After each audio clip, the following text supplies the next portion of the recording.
Welcome back, guys. This is Ford Tech Makuloco once again, and I wanted to do my final thoughts video on this WLToys V959 version 222, and I want to do a final thoughts slash do's and don'ts video.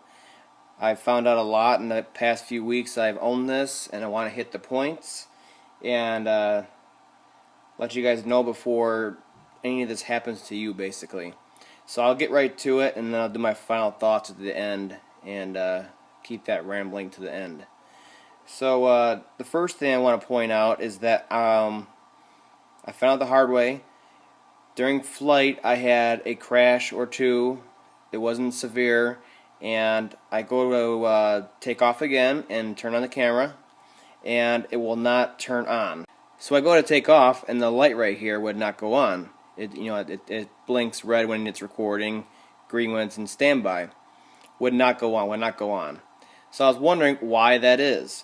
Well, I found out that the micro SD card in the backpack here had actually popped out during a light crash.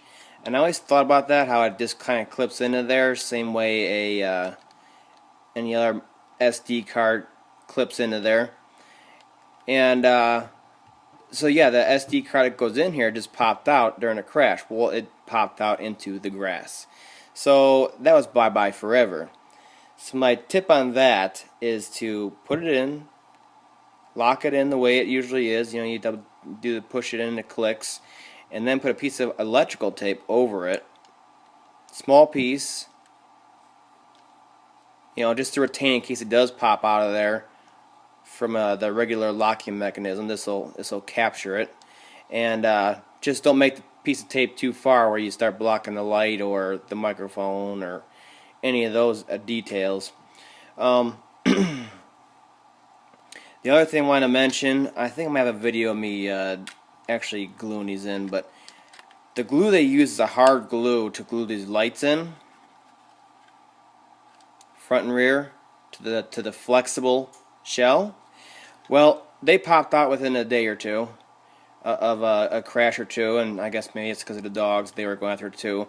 But dogs or not, I'm sure what happened. So I popped them back in with their original glue still on there to hold them in place as far as a stop point. And I used shoe glue. I got the automotive version, but the regular shoe glue will do.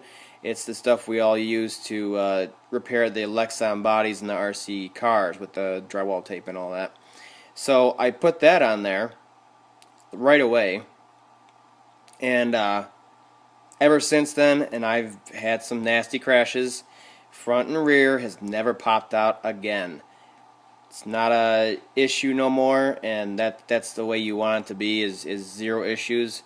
So we can fly and not be repairing it all the time or popping it back into place or whatever.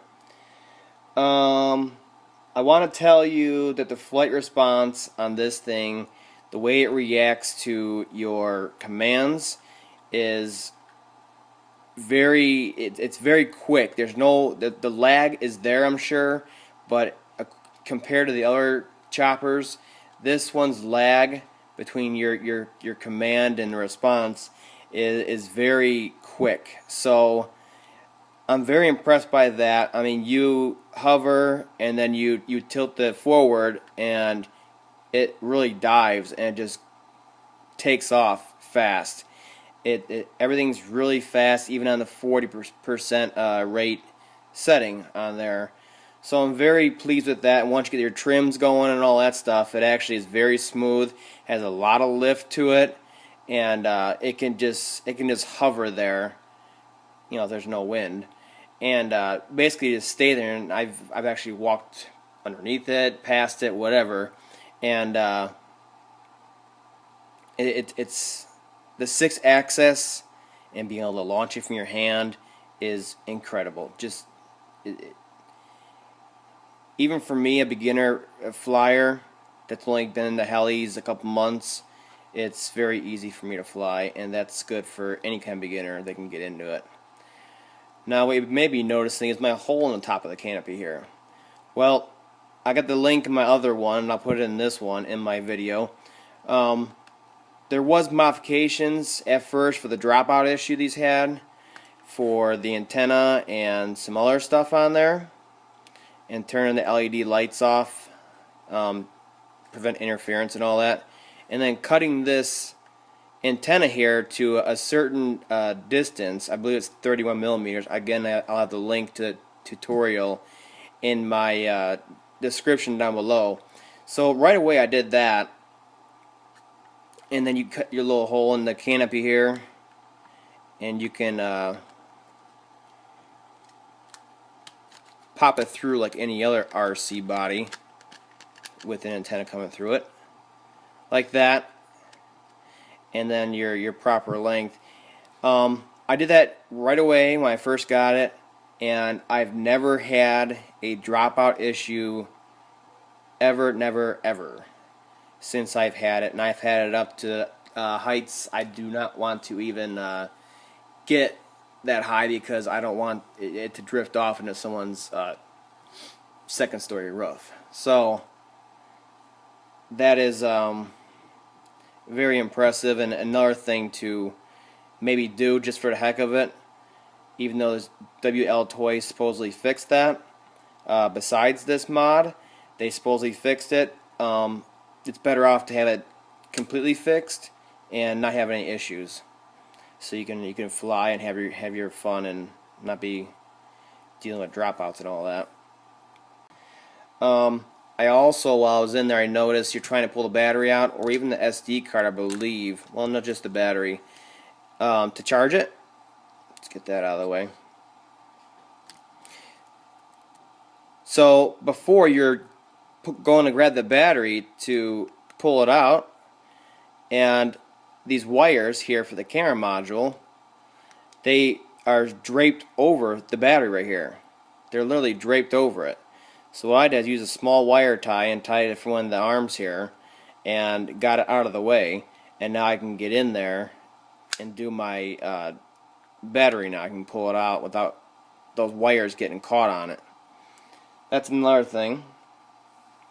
Even with my rotors, as damaged as they are, my blades, the jelly effect that is so common with quadcopter videos, it just isn't there. If it is there, it's barely detectable or not detectable in most scenes.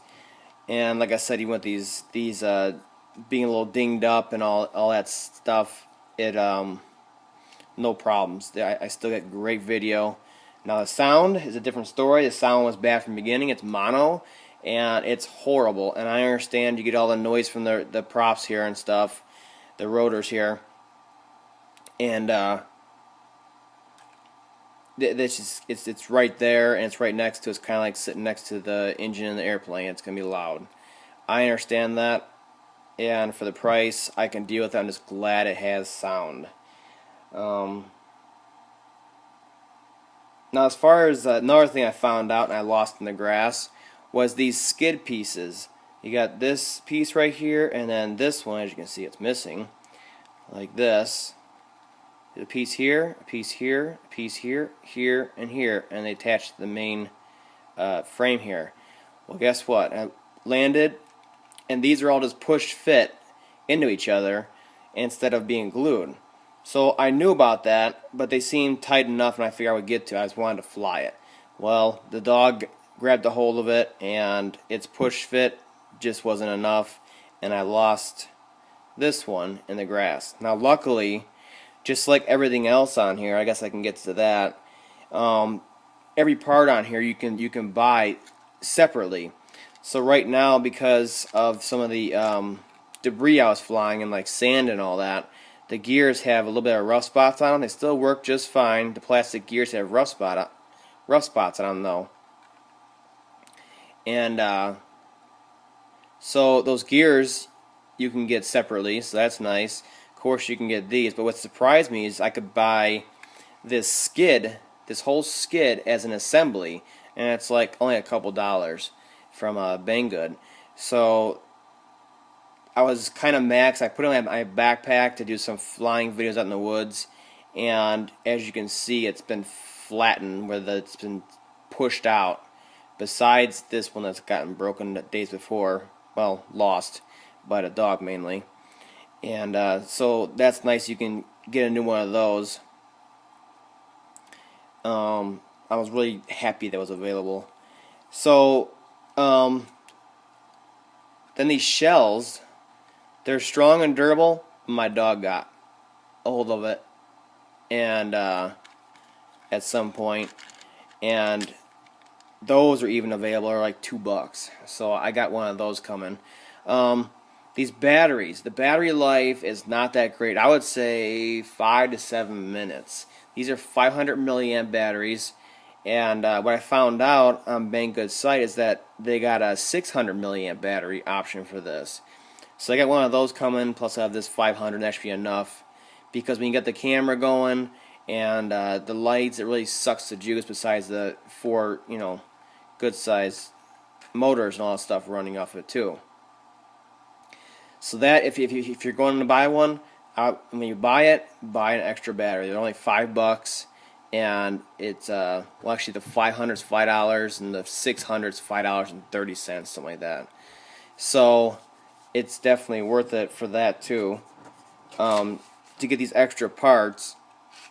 And I mean, you could buy these whole arms complete, except for the propeller here. There is plenty of attachments. Instead of this camera module, this thing slides right off, and then you can plug in your other options like the bubble blower and the little cannon to shoot stuff out. It shoots little like missiles out of there, and that's all remotely controlled, obviously, by your controller's other channels.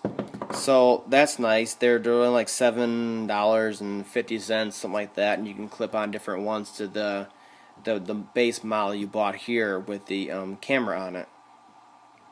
So I got those coming. So that's nice that you can. It's modular like that, and you can just clip the stuff onto there. Overall, this thing is very tough. WLToys stuff is known for that, and I would have to agree. And I highly recommend it.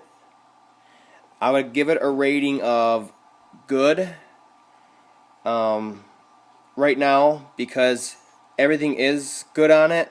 I just wish the sound was better, and that would make me give it like an excellent rating for sure. Overall, especially for the price, it's like $65, I believe, shipped.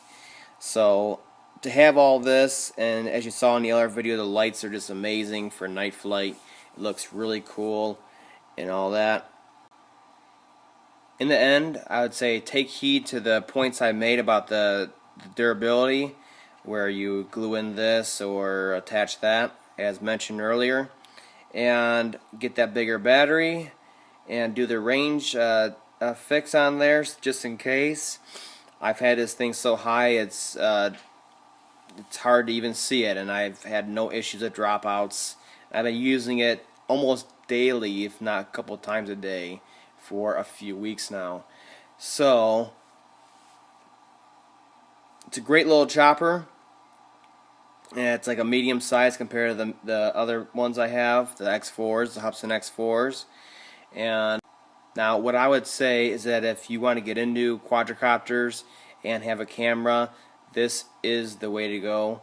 And I'm sure if you follow my points about the issues I ran into, and you take care of those, and you should have a great experience with this, and have your camera quadcopter, and do it on the cheap, for sure. So that's about all I can really say about this. I may post another flight video if I get some good scenery. Besides that, that's my final thought. Buy it.